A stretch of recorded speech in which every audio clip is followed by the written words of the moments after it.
Julia asks, what to do if the withdrawer is very out of relationship but still comes to therapy and gives little bits of hope, engagement, but nothing substantial. There seems to be no movement in one direction or the other, and we can't start EFT in earnest until there's buy-in from the withdrawer. If I were Julia, I would need to reflect a lovely version of how she wrote the question. I would need to reflect that for this withdrawer and have a process conversation. Because it's not enough just to come to sessions. It's something, and I'm grateful, but it's not enough. And it's not enough to come to sessions and have little bits of engagement or little moments of hope. But then those moments of engagement and hope don't develop into a way of working together. And so we would need to have a process conversation, perhaps another round of individual sessions for both partners to wonder if this person is ambivalent or not that interested, but doesn't want to say no because what that might mean for the relationship. Who knows, right? There's so many possibilities. I would need it transparently reflected and have it be a process conversation that's part of the therapy. It's not just the therapist holding the problem or the impasse. It's the three of you. Yeah. And what might that look like? Yeah, I would wait to the beginning of the next session. And as you've heard from me before, I have this little rule of 3, nothing rigid about it, but I'll say, so withdrawer, I want to start the session by talking with you about something I think I've noticed. I'm not sure. It's just me kind of tracking key pieces of our process, but I want to collaborate with you because what I think I'm noticing, you're here and it's always good to see you and I appreciate you being here, which is a big something. But then when I actually try to work with your inner world, which the process requires me to do, I don't get much traction. I'm not getting much traction, and I have a few different ways I can handle those moments. And in the last 2 or 3 sessions, I've tried those various ways, and I still feel like I'm not getting much traction. Process question: how is it that I need traction with your inner world? Do you feel my attempts? How are those moments when I'm persistent? I'm staying focused on you even though you're uncomfortable. Are there reasons? Are there blocks?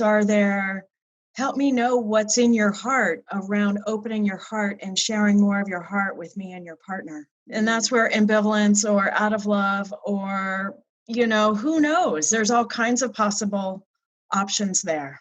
And depending on how the withdrawer responds to me, in a way, there's not really much else I can do for the couple until I get clarity about this person's inner world. I could go cognitive, I could exit out of the experience, which is fine, and talk cycle and talk process. But that's why at the beginning of the next session, I would need to be addressing it. Or I would say at the end of this session, what I'd like to do next is have an individual session again with each of you, address it individually with the hope that if he does feel ambivalent or she feels ambivalent about the relationship, that in an individual session, the withdrawer will feel more freedom to talk about what's really true for them. Sometimes you can't tell, we've said this before, if the ambivalence is primary or secondary. Like if they are done with the relationship and they're just putting time in. Or if they're done with the pain and they just need help with the pain. And once they get help with the pain, then they can proceed.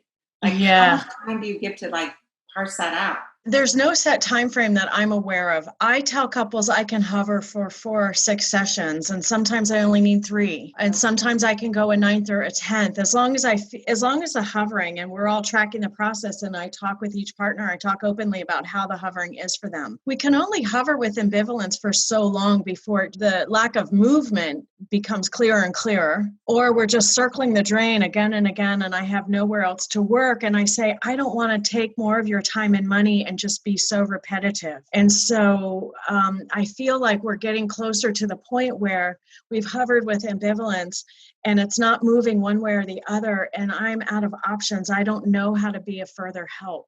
And so I don't know what this means for the two of you or what you want to do, but I don't have clinical rationale to ask for you to come back to just do the same hovering. When I hover with ambivalence for 4 or 6 sessions, usually something becomes clear. And then I help make that clarity relational, if at all possible, either with a simple enactment or a lot of process conversations about whatever the clarity is, especially if it's about the state of the relationship and the ambivalence being I'm out of love.